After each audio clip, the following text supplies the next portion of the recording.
நம்ம பார்க்க போகிறது 16லேருந்து 21 வரைக்கும் பார்க்க போகிறோம். Class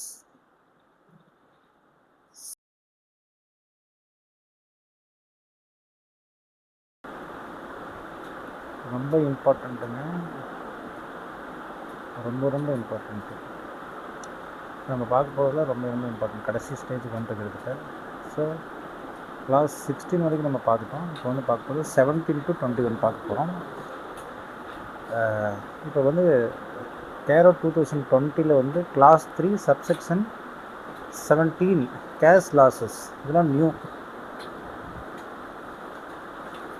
Whether the company has incurred cash losses in financial year and in the immediately preceding financial year. If yes, report amount of cash loss in the current year, amount of cash loss in the previous years. So என்ன சொல்கிறோன்னா cash losses ஏதாச்சும் ஆயிடுச்சான்னு கேட்குறோம். அது current இயர்லேயோ இல்லை financial year immediate preceding previous year அதில் explanation வந்து cash loss அப்படின்றது வந்து cash loss means loss before considering non-cash expenses like depreciation and amortization. The auditor is required to report only whether cash losses have been incurred under their accounts. அப்போ நல்லா கவனிங்க. Cash loss means loss before considering non-cash expenses like depreciation and amortization. The auditor is required to report only whether cash losses have been incurred under their amounts. Financial year 25-26 cash loss 12 lakhs அப்படின்னா 24-25 வந்து cash loss 8 lakhs. So auditor report both amounts previous year and current year. What is the key words? Cash loss, current year and immediately preceding previous years. That is very important. Clause 3 subsection 18. What is 18? Registration of statutory auditor. Whether there has been any resignation of the statutory auditor during the year, if yes, whether the incoming auditor has taken into consideration the issues, objections or concerns raised by the outgoing auditors. What is the explanations here they have given? When an auditor resigns during the year, the new auditor should consider the reason for resignation and objections, concerns, communications to the previous auditors. So previous auditor resigned due to suspected fraud. New auditor should evaluate that issue before issuing the report.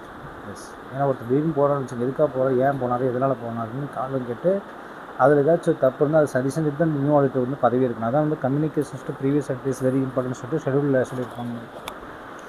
Professional கண்டில் கூட வரும்.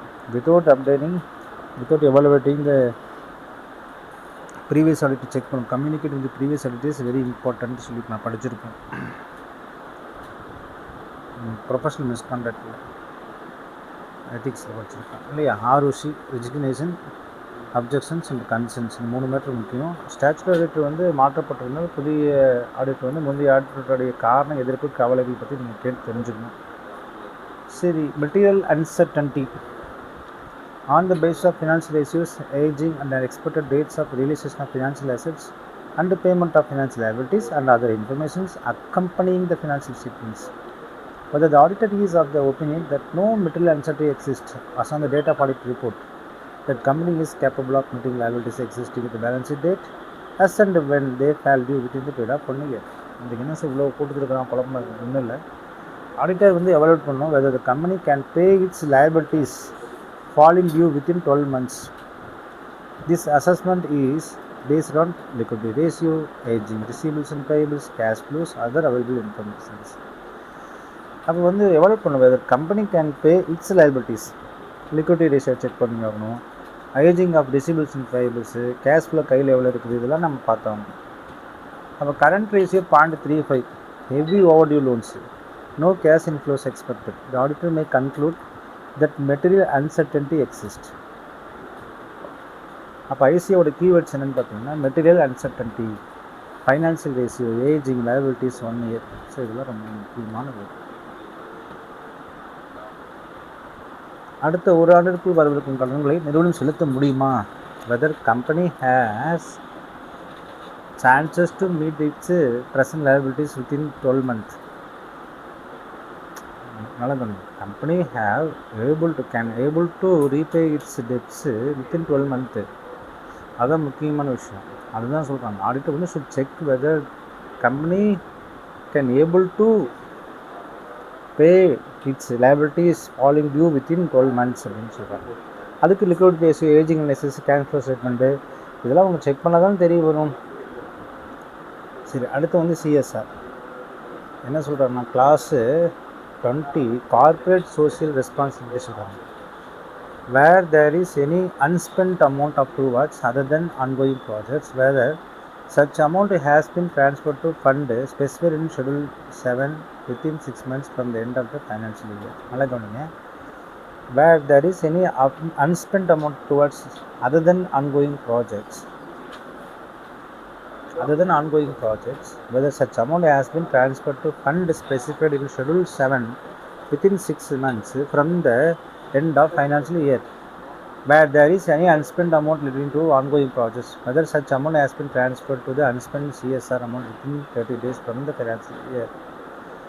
The auditor verifies compliances with the CSR spending provisions. Two situations other than ongoing projects transferred to schedule 7, ongoing projects transferred to unspent CSR amount within 30 days.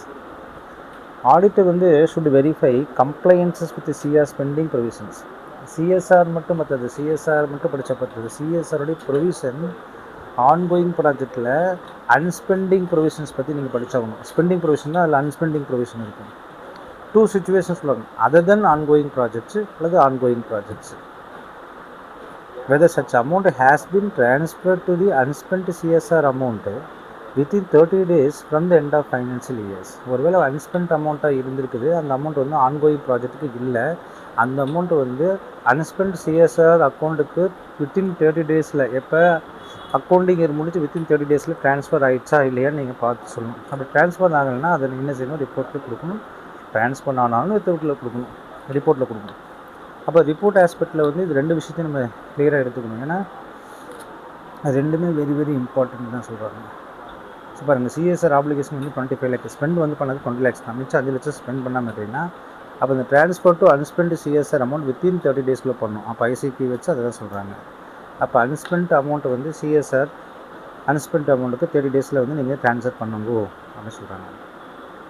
அடுத்து வந்து பார்த்திங்கன்னா 21 qualification in CARO of consolidated financial statements. Where there have been any qualifications or adverse remarks by the respective auditors in CARO reports of the companies included in consolidated financial statements, if yes, report the details. What is the explanation they have given? Applicable only when auditing consolidated financial statements. CFS வரது மட்டும் தான் இது apply ஆகும். அதே போல் principal auditors reviews CARO report of component companies. Principal auditor, that is a statutory. If any subsidiary auditor has given adverse remark, it should be also reported to the mark. So subsidiary auditor report default and repayment of loans. Principal auditor report the same in CARO CFS. Consolidated financial statement auditing, statutory auditor CARO reportil qualification and adverse remark கொடுத்திருந்தால் principal auditor அதை குறிப்பிட வேண்டும். அப்போ நம்ம revision பண்ணுறோம். First வந்து CARO report 2020 வந்து class 3 அல்லது பேரா 3. ஃபஸ்ட்டு வந்து பிபிஇ, ரெண்டாவது வந்து இன்வென்ட்ரி, மூணாவது வந்து லோன்ஸ் கேரண்டிஸ் அண்ட் இன்வெஸ்ட்மெண்ட்ஸு, நாலாவது வந்து செக்ஷன் 4ன்னு சொல்லுவாங்க, section 185 and 126. 5 deposits, 6 cost records, 7 statutory dues, 8 unrecorded income, 9 borrowings, 10 IPO, FPO and private placements, 11 fraud, 12 Nidhi company, 13 related party transactions, 14 internal audit, 15 non-cash transactions, 16 RBI registrations, 17 cash losses, 18 audited resignations, 19 material uncertainty, 20 CSR, 21 CFS qualifications. So இது நம்ம எல்லாம் படிக்கணும் இல்லவா? இது எப்படி நீங்கள் 21 படிப்பீங்க? அதுக்கு வந்து அவங்க வந்து லாஸ்ட் மினிட்ஸ் ஐசி நிமோனிக்ஸில் சொல்கிறாங்க. 3.1 proper records, physical verification, title deeds, revaluations and benami இது படிச்சுருக்கோங்க. ரெண்டாவதாக இருந்துச்சுன்னா PA10D physical verifications, appropriate procedures, 10% discrepancies and dealt with. அதே இதுதான் இருந்துச்சுன்னா LTR 90 லோன் டேர்ம்ஸ் வந்து ரீபேமெண்ட் பண்ணணும். 90 days ஓவர் டியூவாக இருந்துச்சுன்னா ரினியூவல் அண்ட் டிமாண்ட் லோன்ஸ் பார்த்துக்கணும். DWPSOPனா டீஃபால்ட் பண்ணியிருந்தீங்கன்னா வில்ஃபுல் டீஃபால்ட்டராக பர்பஸ் என்ன, ஷார்ட் டேர்ம் ஃபண்டுக்கு யூஸ் பண்ணாரா இல்லை ஆப்ளிகேஷன் என்ன, ஃபண்ட்ஸ் பிளட்ஜ் என்னன்னு சொல்லுங்கள். FAW ஃப்ராட் 84 கொடுக்கணும், விசில் ப்ளோயராக இருக்கணும். நிதி கம்பெனிஸாக இருந்துச்சுன்னா 1:20 ratio, 10% deposit default. 36 ரூல்ஸ்னால் 30 days ongoing project, 6 months other project அப்படின்றது வந்து 20. சரி, இதெல்லாம் உங்களுக்கு ஞாபகப்படுத்துறதுக்காக சொல்கிறாங்க. Class number example class 9A அப்படின்னு பார்த்தா keywords exact like material discrepancy, wilful defaulter, unspent CSR amount. A brief conclusion auditors will report. Using class number and IC terminology helps to score better in theory answers. ஏன்னா நீங்கள் தியரியில் எழுதும் போது இதை நம்ம எழுதுனா உங்களுக்கு என்ன கிடைக்காது, மார்க்கு கிடைக்காது. அதனால் இது நீங்கள் சிம்பிளாக எழுதணும். நிமோனிக்ஸ் இதுக்கு இருக்குதுன்னு பார்த்தா ட்ரை தான் பண்ணி பார்க்கணும். நிமோனிக்ஸ் உடனே கிடைக்காது நமக்கு. நம்மளே ஏதாச்சும் ஒரு நிமோனிக்ஸ் கண்டுபிடிச்சி தான் எழுதணும். So you will get a more marks like this way. ஓகேங்களா, அதுதான் ட்ரை பண்ணலாம். எஸ், டெபாசிட் பற்றி நம்ம ஆல்ரெடி படித்தாச்சு.